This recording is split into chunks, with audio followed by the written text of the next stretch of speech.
No pretérito, podem estar sofrendo no mundo, mas sofrendo por amor.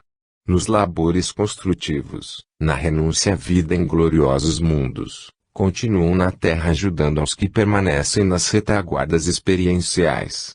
Essas almas se acrescem de sublimados valores. Contabilizam, na escrita dos céus, ilimitados créditos. Para os que menosprezarem os bens da inteligência e da cultura, abre-lhes o Espiritismo, com a perspectiva da reencarnação, panoramas de renovamento. O nascer de novo, do maravilhoso diálogo de Jesus com Nicodemos, o nascer da água e do Espírito, e não o nascer simbolizando, apenas, a renovação espiritual sem o resgate dos crimes cometidos, constitui mensagem de esperança para as almas que choram nos vales sombrios, embora transitórios, dos planos inferiores. A reencarnação, a chamada bênção do recomeço, acena a todos os falidos do caminho, a todos que fracassarem em sucessivos tentames. Oferta-lhes a certeza de novas existências reparadoras e de aprimoramento. Oferece-lhes, como se fosse um carinhoso recado de Deus aos seus filhos mais infelizes, oportunidade para que voltem ao mundo. Sim, a reencarnação é um amoroso recado de Deus à humanidade. Permite-lhes o retorno à ribalta terrestre, para, com atos positivos do bem, neutralizarem os perniciosos efeitos gerados por atos negativos do mal, nos desvios da inteligência e na perversa aplicação da cultura não evangelizada. Quando se fala ou escreve sobre reencarnação, é imperioso se pense em cultura, porque, sem a repetição de experiências, dezenas, centenas de vezes, os primeiros homens seriam, ainda, uns brutos, uns selvagens. Como aprenderam? Com quem aprenderam?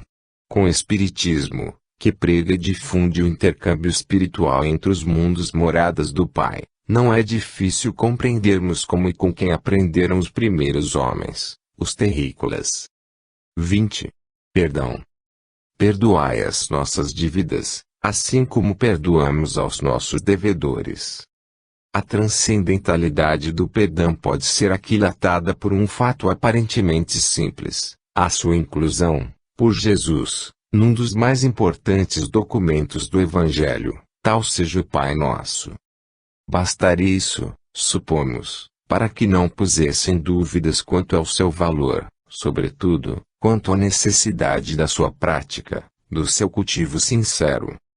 Inúmeras vezes fez o Mestre referência ao perdão, destacando-o por valioso e indispensável imperativo à evolução humana. Interpelado por Pedro se devia perdoar 7 vezes, respondeu-lhe que devia perdoar 70 vezes 7, o que equivale a dizer, perdoar indefinidamente, tantas vezes quantas forem necessárias. Evidentemente, não tinha Jesus a intenção de fixar, em 490 vezes, que é o produto da multiplicação 70 vezes 7, o número de vezes para o seu exercício. Seria absurdo crer na imperdoabilidade da ofensa número 491. O que o Mestre quis dizer foi isso, perdoar todas as vezes que formos ofendidos. 10 ou 20, 100 ou 500, 1000 ou 10.000, bilhões ou bilhões de bilhões. Perdoar indefinidamente. Qualquer pessoa, de mediana compreensão, entenderá isso.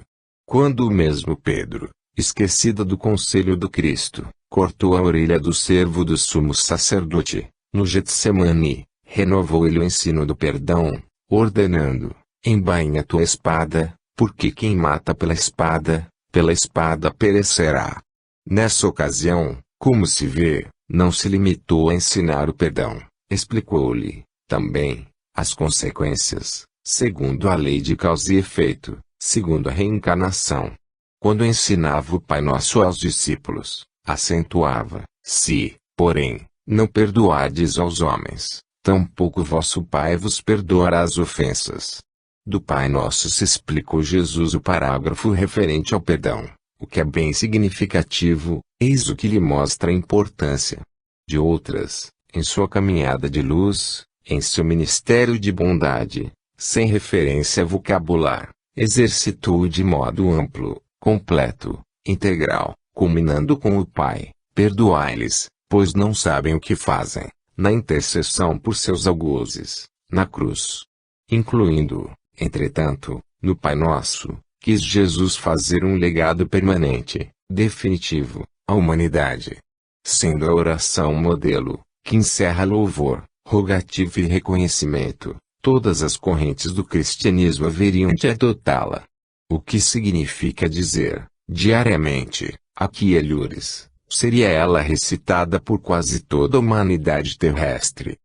O conceito de perdão, segundo o Espiritismo, é idêntico ao do Evangelho, que lhe é fundamento, concessão, indefinida, de oportunidades para que o ofensor se arrependa, o pecador se recomponha, o criminoso se libere do mal e se erga, redimido, para a ascensão luminosa. Quem perdoa, segundo a concepção espírita cristã, esquece a ofensa. Não conserva ressentimentos. Ajuda o ofensor, muita vez sem que este saiba. Não convém ao aprendiz sincero, sob pena de ultraje à própria consciência, adotar um perdão formal, aparente, socialmente hipócrita. Perdão formal é o que não tem feição evangélica. Guarda rancor. Alegra-se com os insucessos do adversário. Nega-lhe amparo moral e material. Relativamente às vantagens que decorrem do perdão evangélico, e não do formal, podemos destacar a sua influência, salutar e benéfica, em toda a trajetória evolucional do ser humano. No curso de toda a eternidade. No plano físico e no extrafísico. Na vida presente, na espiritual, nas futuras. Com relação à vida presente, quem perdoa obtém a graça da consciência tranquila. Torna-se inacessível ao mal. Dá impulso evolutivo à própria alma. Avança, afinal, na senda do aperfeiçoamento. No tocante à vida do espaço, depois da morte física, o perdão assegura a descontinuidade do mal. Evita, assim, obsessões terríveis nas regiões inferiores. Simbioses psíquicas, dramas pavorosos no espaço inferior, onde almas torturadas se digladiam durante anos ou séculos. Quanto às vidas futuras, o ato sincero do perdão, hoje, tem a faculdade de possibilitar, amanhã, reencarnações felizes, liberadas de compromissos escuros. Amar o ofensor, reconhecemos, nem sempre é fácil, mas, perdoar-lhe a ofensa, compreendendo-lhe a ignorância e a desventura, e não a maldade, é menos difícil. A referência ao perdão no Pai Nosso, oração de todos os dias, oração de cabeceira, como que revela o objetivo, generoso e compassivo, de Nosso Senhor, no sentido de, cotidianamente, forçar-nos a proferir a sublime palavra, perdão. E, como os nossos instrutores espirituais nos avisam que a disciplina antecede a espontaneidade, o contato verbal com o perdão, perdoai as nossas dívidas, assim como perdoamos aos nossos devedores, dar-nos-á, por certo, recursos para que o pratiquemos com benevolência e amor. 21. Reencarnação e progresso. Nenhuma das ovelhas que o Pai me confiou se perderá. O problema das aptidões intelectuais é bem significativo, no estudo da reencarnação, e sugere apreciações interessantes quando observado à luz das diversas doutrinas religiosas ou filosóficas.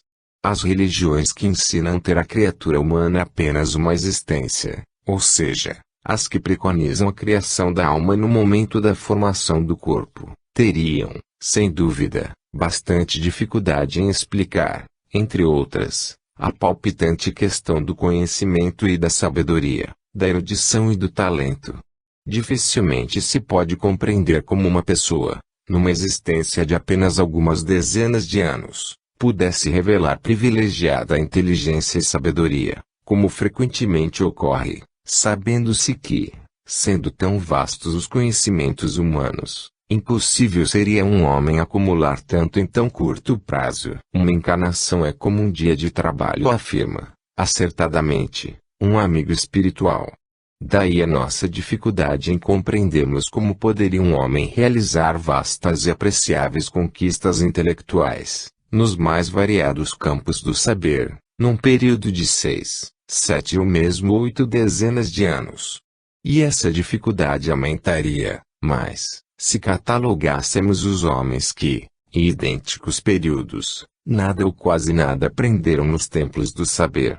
Ficamos, assim, numa expectante e dolorosa alternativa: o Deus, Supremo Criador de todas as coisas, e parcial e injusto, porque cria e põe no mundo sábios e ignorantes, quando a todos os seus filhos deveria dar, como fazem os mais imperfeitos pais terrenos, as mesmas possibilidades. Ou seremos inevitavelmente levados a aceitar a tese das religiões reencarnacionistas: cada existência representa um elo de imensa cadeia de sucessivas vidas, durante as quais o espírito aprende e cresce, evolui e se enriquece de valores novos e consecutivos. O espiritismo é reencarnacionista, como tal, ensina a doutrina das existências múltiplas, das vidas que se renovam, como faz a maioria das doutrinas antigas. O conjunto dos ensinamentos espíritas gira em torno do seguinte enunciado filosófico: nascer, viver, morrer, renascer ainda, progredir continuamente, tal é a lei. O espiritismo fixou nessa admirável sentença sua estrutura doutrinária, fornecendo uma chave de luz para intrincados problemas que têm desafiado a argúcia, a cultura e o talento de inúmeros pensadores, em todas as épocas da humanidade. A reencarnação nos faz compreender a Deus por suprema inteligência e suprema justiça.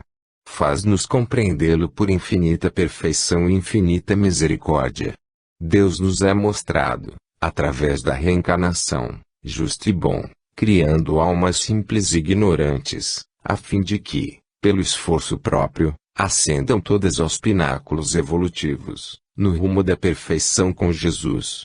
Aceitando a reencarnação, não temos dificuldade em compreender a promessa do Mestre.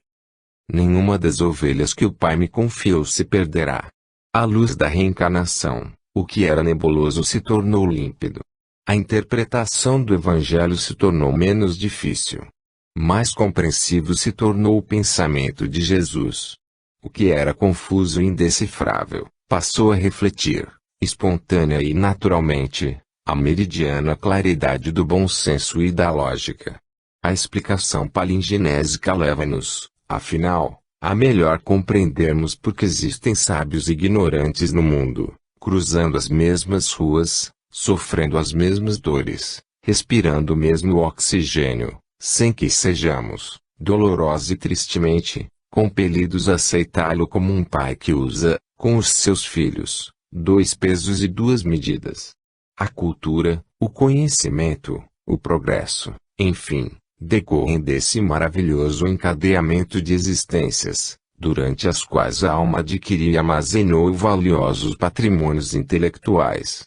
Sem a tese reencarnacionista, a explicação do progresso das humanidades permanece incompleta, ou, pelo menos, incompreensível. O observador imparcial, o historiador sensato e o homem desprovido de preconceito hão de estar conosco, nessa afirmativa.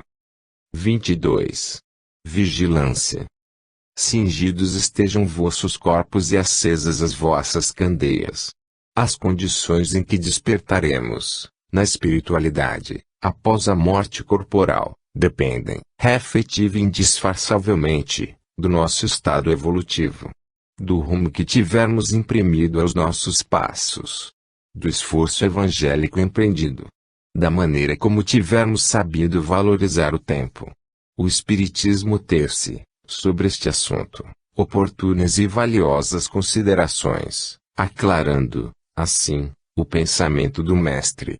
A situação do homem, após a desencarnação, suscita o interesse para os primeiros instantes de vida na esfera subjetiva. O acordamento, em si mesmo, como fenômeno insólito, estranho, surpreendente, inesperado. A recuperação gradual da memória, no perispírito, com a consequente lembrança dos fatos que nos poderão dar paz ou desassossego.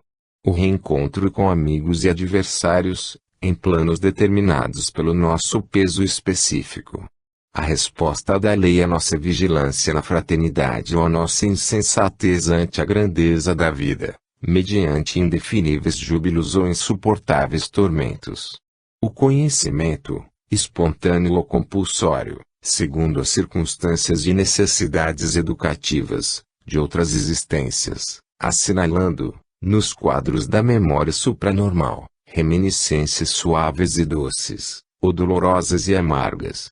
O grau, a natureza, a duração de nossos retrospectos mentais. Tudo isso, expressando a realidade imanente, condicionar-se aos próprios valores morais e espirituais de quem parte no rumo da eternidade. Resultará do plantio que tivermos feito, pois colheremos o que semearmos. Representará a indefectível reação da lei às nossas atitudes, palavras e pensamentos na vida terrena, onde, há cerca de 2 milênios, vimos caminhando sob a luz do Evangelho da Redenção. Tudo isso, repetimos, dependerá da maior ou menor firmeza com que nos tivermos conduzido no mundo. A palavra de ordem, portanto, enquanto estamos no plano físico, deve ser vigilância, vigilância, vigilância. Evidentemente, o Mestre não pede santificação da noite para o dia. Ninguém adormece pecador, para despertar angelificado. Mas é possível ao homem deitar-se vazio de ideias nobilitantes, escravo da preguiça e da incerteza, descrente e amorfo, e levantar-se, na manhã seguinte, renovado e feliz, desejoso de trocar o encardido vestuário da indolência e da irresponsabilidade, pela túnica singela, mas bem cuidada, do servidor operoso. A santificação, de fato, exige muito, mas a boa vontade custa menos. Há um ditado, bem conhecido, que assegura: a noite é boa conselheira. Contudo, aqueles que o divulgam ignoram, em sua maioria, a substância, a essência do enunciado popular. O Espiritismo faz luz sobre o assunto.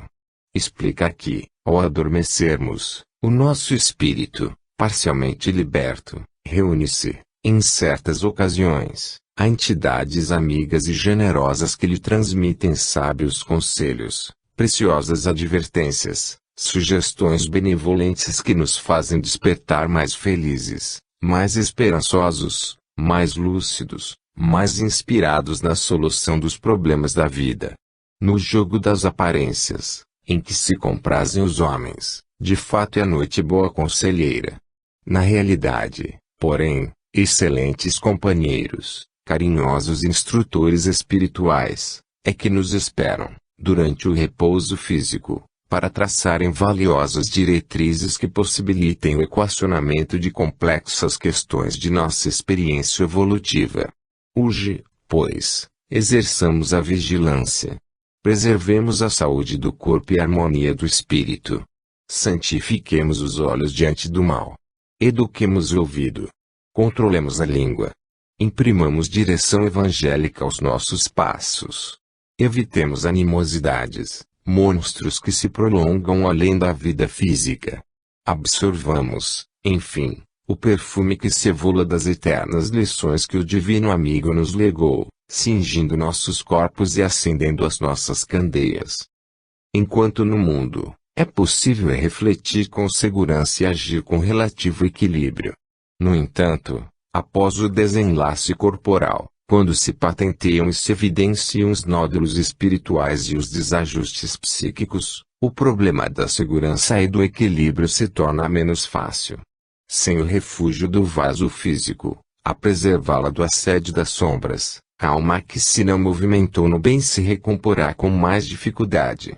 Imprevisível é a hora da grande transição. Compete-nos, de start, permanecermos na vigilância, na identificação com o reino de Deus e sua justiça, a fim de que partida e chegada não sejam ocorrências dolorosas. Especialmente a chegada. Viva no bem, aprendendo e servindo, amando e perdoando, para que o adormecer seja suave, e o despertar sublime. Cinjamo-nos, pois, com a túnica da benevolência e do perdão incondicional, para que a candeia da fé e do conhecimento superior ilumine nossos passos, além da morte, assegurando-nos, assim, a alegria que se não extingue e a felicidade que se não acaba. 23. Jesus e Deus, primeiro. Meu Pai e eu somos um. Aqueles que afirmam, ou, pelo menos, creem que Jesus e Deus são a mesma entidade, louvam-se, sem dúvida, nas seguintes palavras do Mestre: meu Pai e eu somos um. Baseando-nos, contudo, nessas palavras para cultivarmos a crença de que Jesus é o próprio Deus, seremos, forçosa e inevitavelmente, compelidos a também igualar o Mestre aos discípulos, o Cristo aos apóstolos, pois no Evangelho de João, capítulo 14, versículo 20, está escrito: estou em meu Pai e vós em mim e eu em vós. Não há outra alternativa.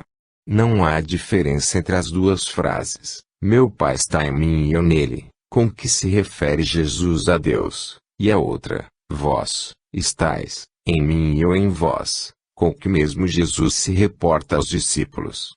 De fato, Jesus sempre esteve com Deus. E Deus, por sua vez, sempre esteve com Jesus. A vontade de um sempre foi a do outro.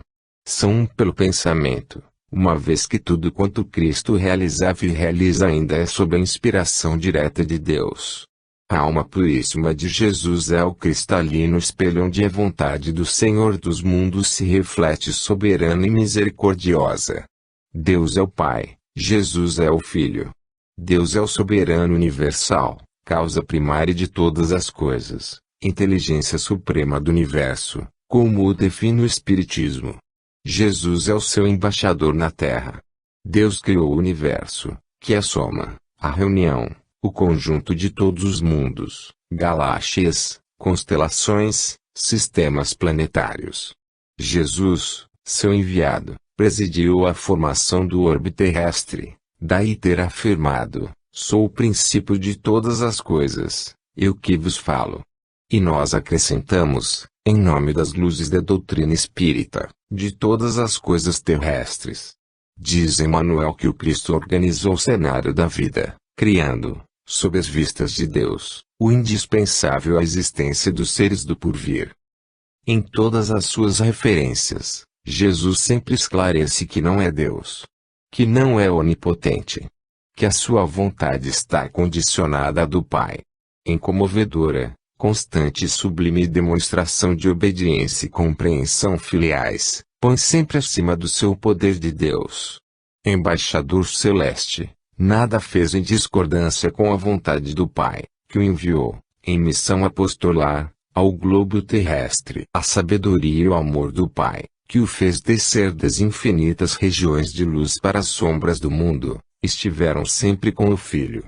Nos pensamentos, nas palavras, nas atitudes. Eram e são, por conseguinte, um pelo pensamento, um pelo coração, um pela inteligência. Tanto quanto os discípulos, tocados pelo ideal evangélico, de que era Jesus a personificação na terra, eram também um com o Mestre. Os discípulos estavam com Jesus, quanto Jesus estava com os discípulos. Nada mais claro, nem mais lógico, nem mais simples. Quando um embaixador, um ministro, um cônsul, afinal, segue invariavelmente a orientação do governo que representa, embora representante e governo sejam pessoas distintas, são um pelo pensamento, porque um executa fielmente a vontade do outro. Não houve até hoje, na Terra, quem representasse com tamanha fidelidade o pensamento do seu representado, como Jesus o fez com relação a Deus. Basta meditar sobre isto. Deus é amor, Jesus é amor. Deus governa o universo, de que a Terra é minúsculo departamento.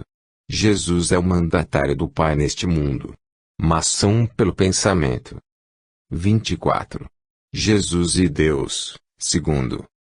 Meu Pai, nas tuas mãos entrego a minha alma. Vai o Espiritismo ganhando terreno não só no coração, mas também na consciência da humanidade, em virtude da lógica de sua doutrina e da clareza com que estuda e elucida os problemas da evolução espiritual. E como os explica com simplicidade, a cada dia mais se vê os seus adeptos defrontados com variadas interpelações, das mais simples às mais complicadas. Percebe-se, no homem moderno, a ânsia do conhecimento. E como quem está sequioso procura, naturalmente, dessedentar-se, vence o espiritismo constituindo, sob os clarões do Evangelho, a fonte generosa que a todos ampara, na sublime missão de servir. Inegavelmente vem sendo a doutrina espírita poço de Jacob da atualidade. Localizado à margem do caminho, fornece aos viajores a preciosa linfa do esclarecimento e da consolação. Assim sendo, cresce a responsabilidade dos que lhe abraçam os ideais renovativos, eis que se tornam alvo de expressivas indagações, inclusive das que se referem à personalidade de Jesus, que, no parecer de muita gente, é o próprio Deus. Embora dispensando o maior apreço à opinião dos que pensam, aceitam e difundem a ideia de que Jesus e Deus são a mesma entidade, somos compelidos a abordar, com sincera genuflexão, o delicado e transcendente problema. Coloquemos, todavia, à guisa de moldura, as próprias palavras do Mestre. Folheemos, pois, muito respeitosamente, o Evangelho do Senhor, repositório de suas lições, santuário de suas palavras. Deixemos que os próprios ensinos do Cristo de Deus façam luz sobre o assunto, equacionem o problema que tanto tem aguçado a curiosidade dos homens. As passagens que alinharemos a seguir foram extraídas do Novo Testamento. Todas elas se reportam, com absoluta clareza, ao assunto em estudo, deixando, pelo menos a nós, espíritas, a convicção de que Jesus é um, e Deus é outro. Um é o Pai, outro é o Filho. Deus, o Criador do Universo. Jesus, o governador espiritual da Terra. O primeiro, outorgante. O segundo, outorgado. Refletamos, pois. A palavra que ouvistes não é minha, mas do Pai que me enviou. João, capítulo 14, versículo 24. Porque me chamais bom? Não há bom senão um só, que é Deus. Mateus, capítulo 19, versículo 17. Marcos, capítulo 10, versículo 18. Lucas, capítulo 18, versículo 19. Eu desci do céu, não para fazer a minha vontade, mas a vontade daquele que me enviou. João, capítulo 6, versículo 38. Assim procedo para que o mundo saiba que eu amo o Pai e faço como o Pai me ordenou. João, capítulo 14, versículo 31. Quem quer que me recebe, recebe aquele que me enviou. Lucas, capítulo 9, versículo 48. Agora procurais dar-me a morte, a mim que vos tenho dito a verdade que aprendi de Deus. João, capítulo 8, versículo 40. Ainda estou convosco por um pouco de tempo e vou em seguida para aquele que me enviou. João, capítulo 7, versículo 33.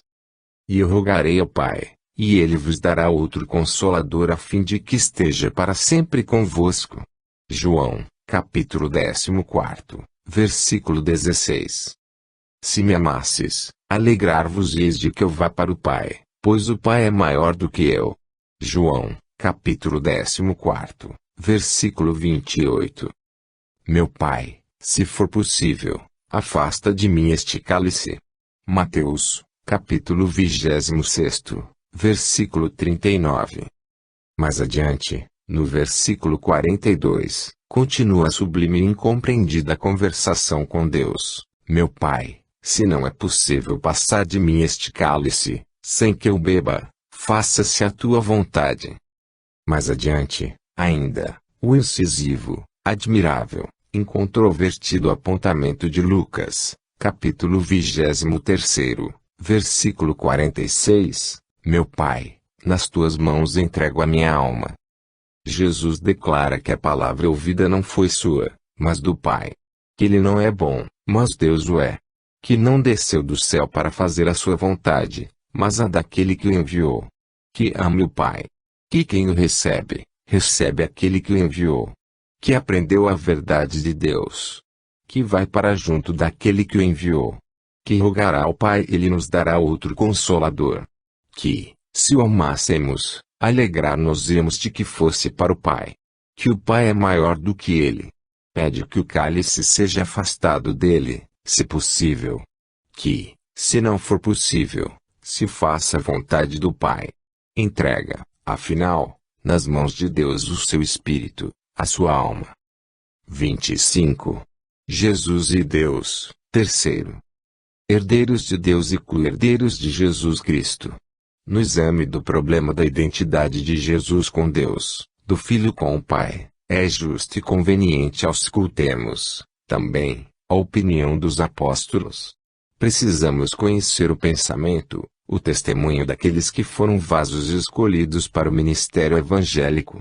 Diz Allan Kardec, com a prudência e sensatez que lhe caracterizavam o espírito, de todas essas opiniões, as de maior valor são, incontestavelmente, as dos apóstolos, uma vez que estes o assistiram em sua missão, e uma vez também que, se ele lhes houvesse dado instruções secretas, respeito à sua natureza, alguns traços dessas instruções se descobririam nos escritos deles. Tendo vivido na sua intimidade, melhor do que ninguém haviam eles de conhecê-lo. Ouçamos a palavra de Pedro, o velho Bajonas, que assistiu a Jesus desde a primeira hora. O Deus de nossos pais ressuscitou a Jesus, que vós fizestes morrer, pendurando no madeiro. Atos, capítulo 5, versículo 30. Varões israelitas, atendei a estas palavras. Jesus, o Nazareno, varão aprovado por Deus diante de vós. Atos, capítulo 2, versículo 22. A este Jesus, Deus ressuscitou, do que todos nós somos testemunhas. Atos, capítulo 2, versículo 32. Que, pois, toda a casa de Israel saiba, com absoluta certeza, que Deus fez Senhor e Cristo a esse Jesus que vós crucificastes.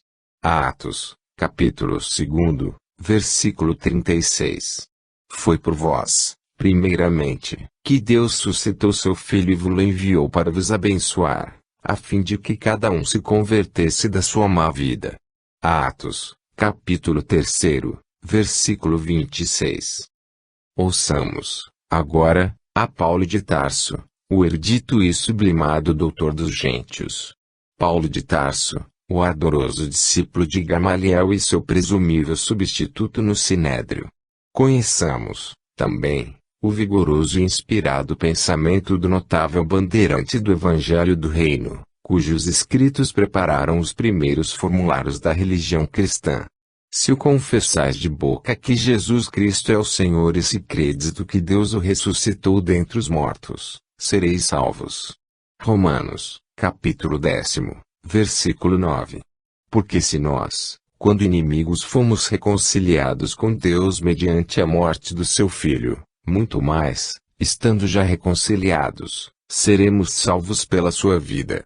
Romanos, capítulo 5, versículo 10.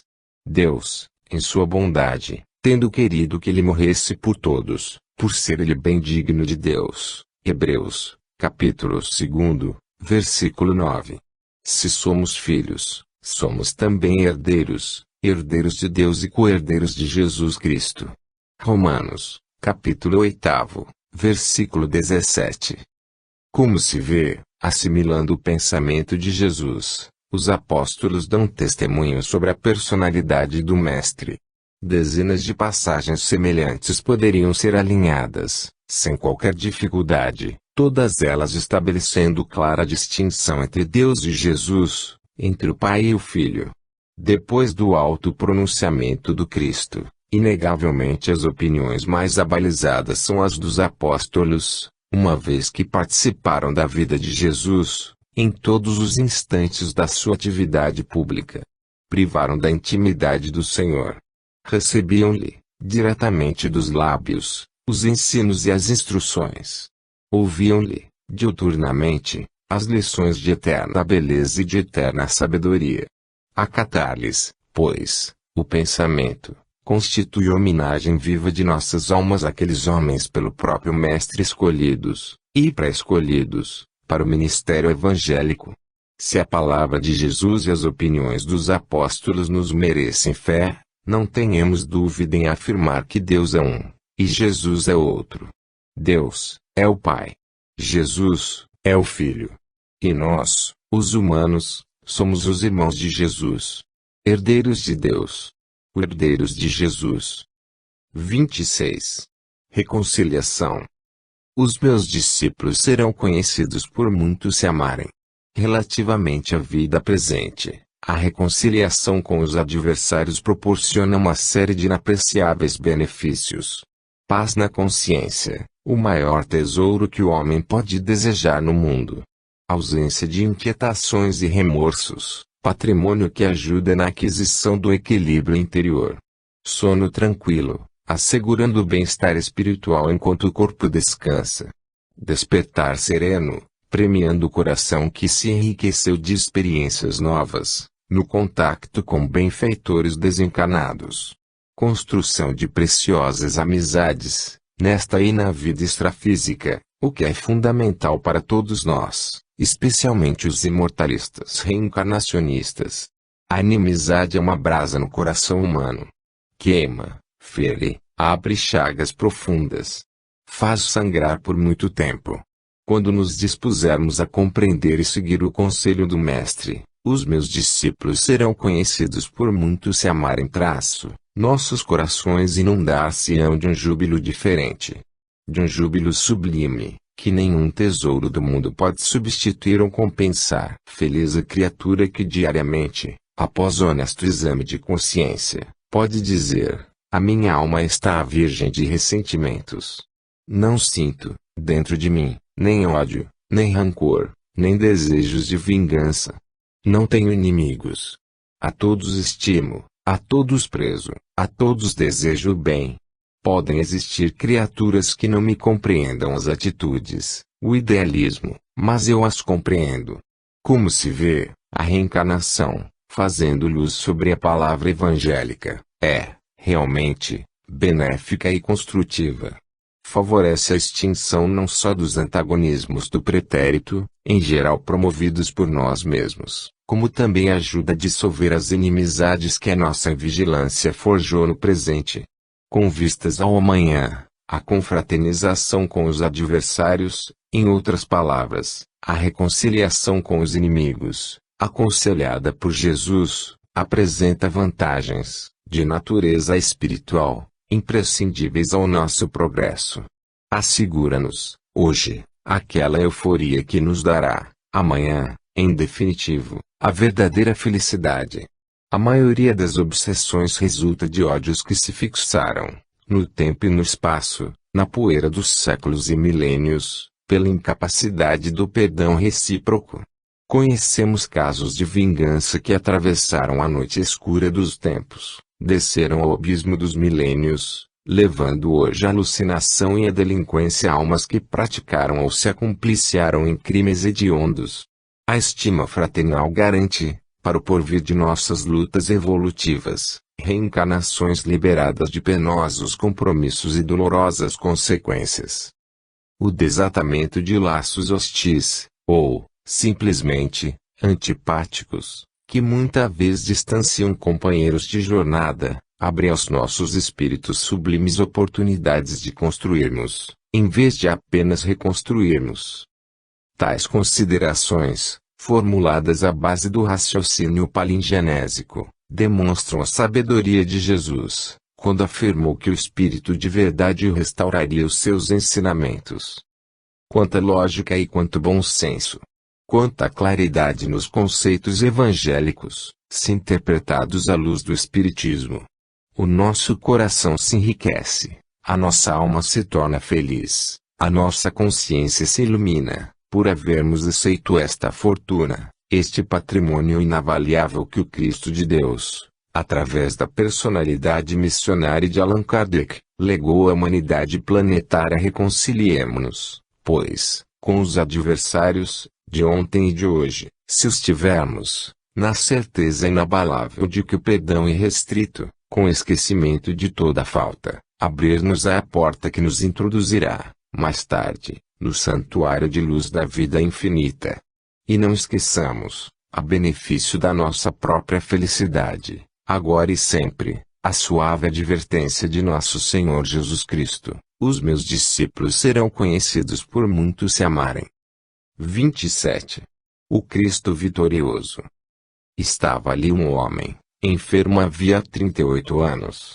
Havia em Jerusalém o tanque chamado Betesda, que, periodicamente, adquiria propriedades curativas, depois que um anjo, ou espírito superior, descia e agitava as águas, magnetizando-as. Quem entrasse primeiro, uma vez agitadas as águas, ficava curado de qualquer doença. Era natural, e bem humano, que ali se reunisse uma multidão de enfermos, esperando o momento exato em que o celeste mensageiro deveria agitar o tanque, em nome das forças do bem. Bem humano, também, era a disputa que se verificava, um procurando antecipar-se ao outro, pois, como era notório, quem primeiro entrasse ficaria curado. Entre os doentes, naquele dia, encontrava-se um homem acometido de paralisia havia 38 anos. Um paralítico no meio de dezenas de paralíticos. Jesus passava na direção do templo, para as festividades israelitas. Vendo aquele homem no auge da ansiedade, perguntou-lhe: queres ser curado? E, ante a melancólica explicação do paralítico, de que não podia caminhar, diz-lhe o mestre: levanta-te, toma o teu leito e anda. O episódio sugere inúmeras considerações. É de se notar, em princípio, a espontaneidade de Jesus, no interesse por aquele enfermo, cuja atitude não foi igual à de outras personagens beneficiadas pelo Senhor. Bartimeu, por exemplo, o conhecido cego de Jericó, atraiu a atenção de Jesus com tremendo alarido: filho de Davi, tem misericórdia de mim, insistindo de tal modo que muitos o repreendiam. E o divino amigo, compadecendo-se, restituiu-lhe a visão corporal. De outra vez, um homem coberto de chagas prostrou-se-lhe aos pés, suplicando: Senhor, se quiseres, podes purificar-me. A mulher cirofenícia, cuja filha fora tomada por um espírito obsessor, pediu tanto a Jesus que a curasse, que os discípulos, irritados, rogavam ao mestre: despede-a, pois vem chorando atrás de nós. Mas Jesus, exaltando-lhe a fé, atendeu-a.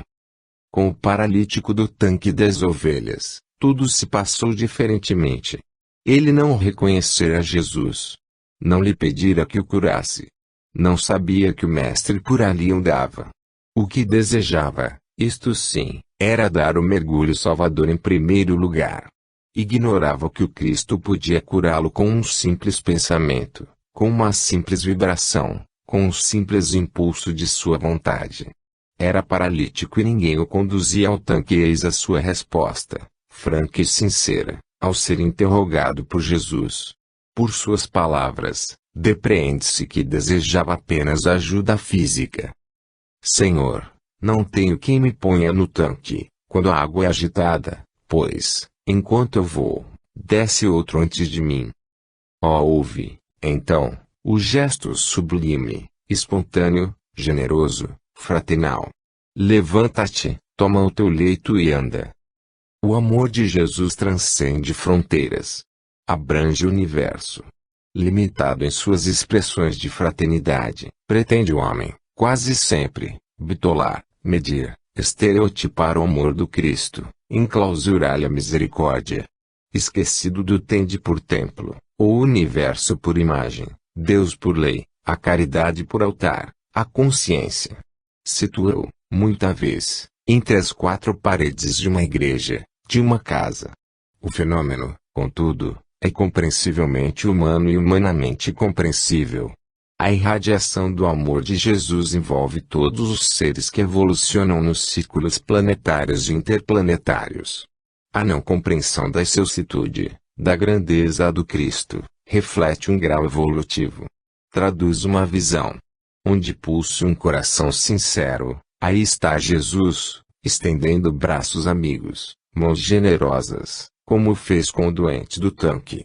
Mesmo que esse coração ainda gravite em outros rumos evolutivos, polarizado por outras atrações, far-se-á Jesus presente, embora nem sempre possa ser percebido. O que importa ao Cristo é curar, salvar, educar. Restituir ao homem do mundo o que o homem do mundo perdeu, o interesse de Deus. O paralítico de 38 anos simboliza o homem de boa vontade. O homem que levou até o fim a sua cruz. O homem anônimo, cuja alma valorosa se esconde, muitas vezes, num corpo imobilizado. Retrata a multidão de aflitos que o mundo não conhece, mas que o percussente olhar de Jesus alcança, cheio de amor. O interesse do Mestre, restituindo a dinâmica da vida, representa confortadora retribuição a quantos perlustram, com dignidade, os caminhos da terra, arrastando dificuldades. A cura do paralítico demonstra que a administração do mundo está, acima de tudo, com o supremo poder. Revela que, dando a cada um segundo as suas obras, milhares de almas retomam a carruagem física, em processos de reajuste e aperfeiçoamento.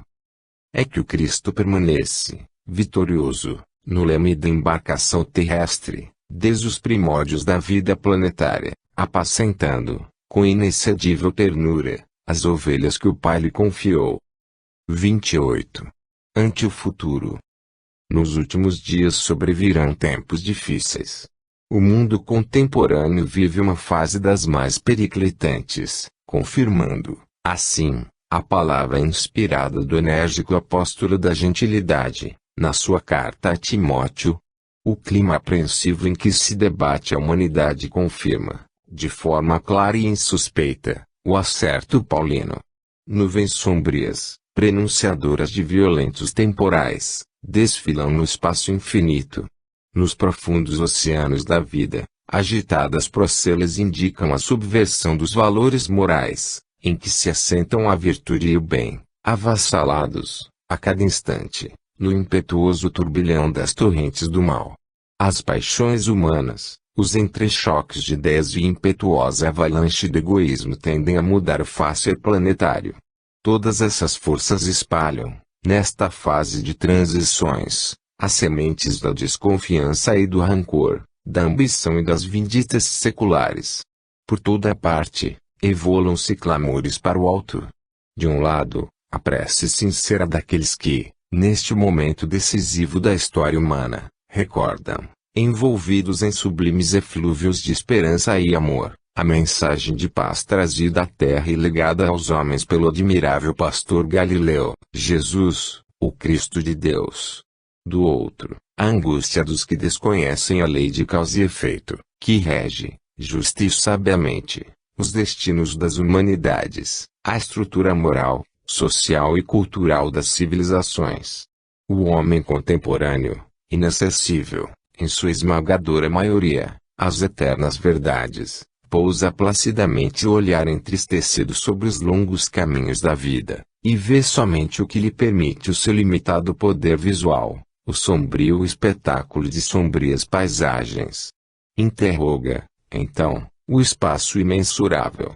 Mas o pisca-pisca das estrelas não dá resposta às suas conjecturas e indagações atribuladas. O lençol penitente da Via Láctea, pontilhado de milhões e milhões de astros, representa, todavia, uma fagulha de suave e doce esperança, como se for o olhar divino envolvendo a terra inteira.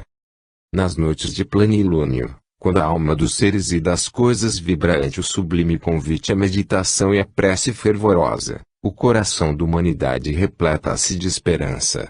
No cenário deslumbrante da natureza adormecida e embalada pelos reflexos do luar, sente o homem, no mais profundo do seu espírito, a realidade grandiosa, incomparável, da presença divina. O universo em silêncio é todo um poema de exaltação ao Criador. Na exuberância magnífica do seu poder e justiça, sabedoria e amor, o sublime arquiteto faz sentir, através da sua portentosa obra, o inesgotável carinho pelos que lutam e sofrem, trabalham e se aperfeiçoam na forja dos avatares purificadores. A mente humana, porém, esquiva como a própria lua, vacila e estremece em face das manchas que, de espaço a espaço, envolvem a superfície terrestre, em alternativas de luz e sombra. O homem moderno pensa e medita. E, meditando e pensando, emaranha-se no abismo das cogitações filosóficas e religiosas. E nesse labirinto especulativo, onde a ausência do Cristo gerou dogmas e preconceitos, começa, inelutavelmente, a descrer de tudo, a desconfiar de todos. Nos resplandecentes solos da espiritualidade, o mestre, todavia, ante o futuro, ora e trabalha. A sua meta é felicidade humana. Aqui embaixo, na Terra, religiões centenárias e milenárias, infensas ao processo evolutivo da vida, em todas as suas manifestações, agrilhoadas a perecíveis dogmas de fé, respondem, sem dúvida, por essa tendência séptica que se vai infiltrando na consciência dos homens, especialmente dos homens que estudam e meditam, analisam e observam. A velha teoria do crer por ouvir dizer está, evidentemente, fora das cogitações do homem moderno. 29.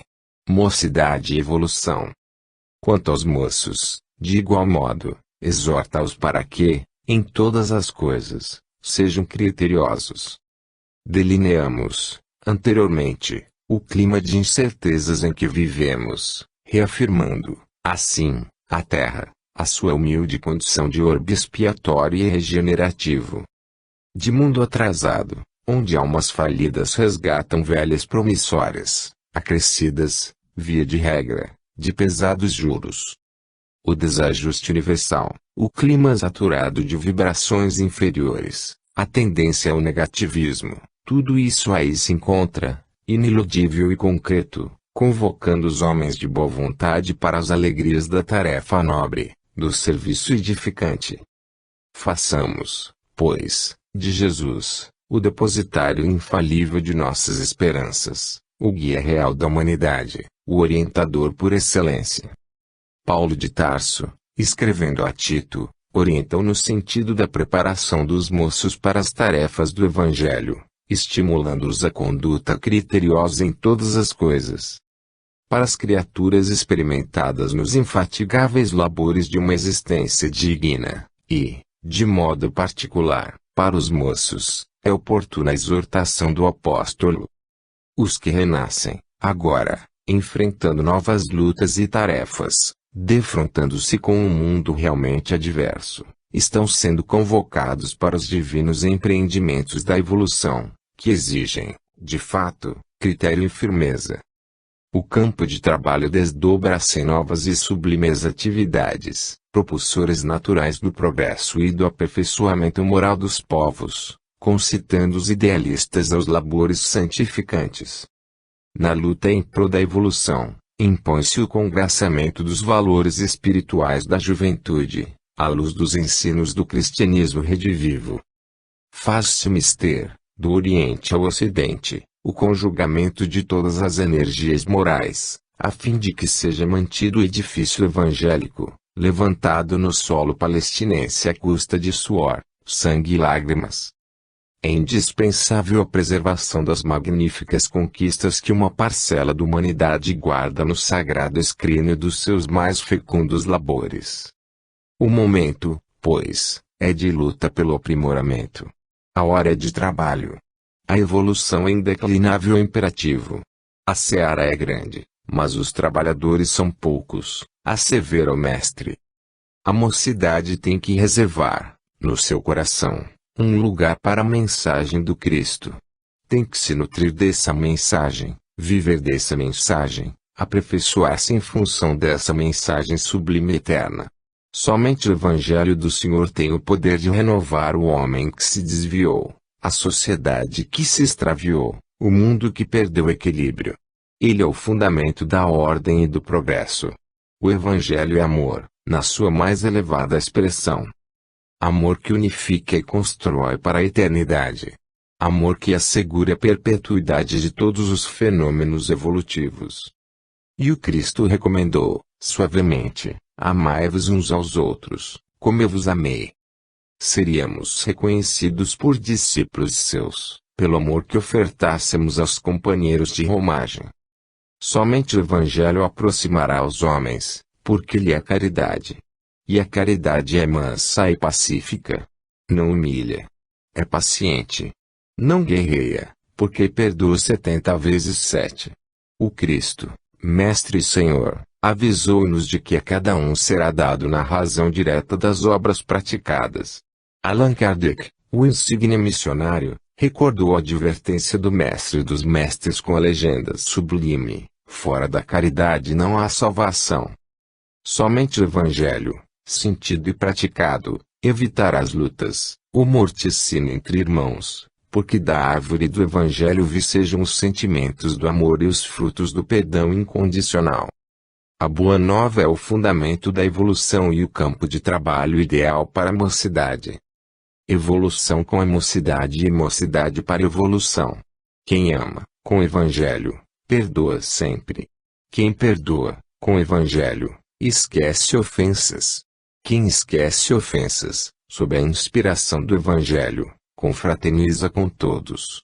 Quem confraterniza com todos, a sombra acolhedora do Evangelho, aplaina dificuldades, remove obstáculos.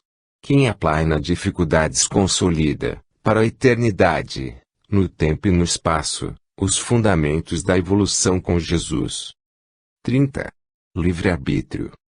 Conhecereis a verdade e a verdade vos tornará livre. O livre-arbítrio é a faculdade que permite ao homem edificar, conscientemente, o seu próprio destino, possibilitando-lhe a escolha, na sua trajetória ascensional, do caminho que desejar. Limitado a princípio, vai se expandindo à medida que o homem cresce em espiritualidade. Quanto mais evoluído o ser, mais amplo o seu livre-arbítrio, maior o seu direito de fazer certas escolhas, no campo da vida, assumindo assim, a pouco e pouco, o comando definitivo de sua ascensão. Livre-arbítrio e responsabilidade individual desenvolvem-se, simultaneamente, no aprendizado humano. O homem de evolução primária tem o livre-arbítrio limitado, restrito. Equivale ao sentenciado que a lei pune, sem transigências, submetendo-o à reclusão onde melhor convém aos interesses da lei e da sociedade. A sociedade e a lei não confiam nele. O homem de evolução mediana tem sua esfera deliberativa menos restrita. Corresponde ao recluso que, submetido à disciplina dos códigos, recebe dos códigos certas concessões, geralmente atribuídas aos que, no cumprimento de suas penas, demonstram boa vontade e obediência, respeito e compreensão. O homem envolvido é o ex-sentenciado, o que já se libertou e corrigiu. Provas e expiações, disciplinações e corretivos foram-lhe o caminho para a libertação definitiva. Nada mais deve a lei e colabora, na sociedade, para que se restaurem a justiça e a fraternidade, a harmonia e o progresso.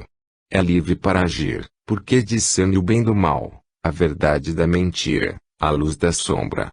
Conhecendo a verdade o fez livre.